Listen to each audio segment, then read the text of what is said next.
গত বছর দুর্গাপুজো কমিটিগুলোকে 1,25,000 টাকা অনুদান দিয়েছিল তৃণমূল সরকার, কিন্তু এবার বাঙালির এই দুর্গাপুজো নিয়ে চিন্তায় পড়ল।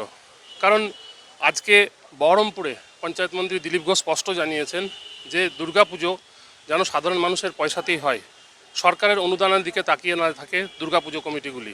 যদিও সরকার ভাবছে বলেই জানিয়েছেন দিলীপ ঘোষ। এখন দেখার এই দুর্গাপুজোর অনুদান কবে পুজো কমিটিগুলো পায়। আর দিলীপ ঘোষ কি বলছেন চলুন আমরা শুনে নেই। আমরা রাখি বন্ধনও করছি, বন্দে মাতরম গাইছি, আর যারা গাইতেন না তারাও গাইছেন। এটাই বাংলার পরিবর্তন। বাংলা থেকে রাখি বন্ধনকে সামাজিক উৎসবের রূপ দেওয়া হয়েছে।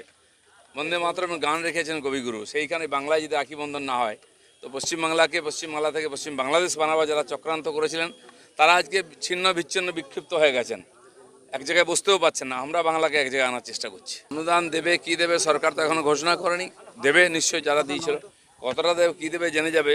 সরকারি পয়সা যারা অনুদান বা পুজো করতে চেয়েছেন তারা যেন দুর্গাপূজা না করেন। দুর্গাপূজা হচ্ছে সাধারণ মানুষের পুজো, সাধারণ মানুষ থেকে চাঁদা নিন, পুজো করুন।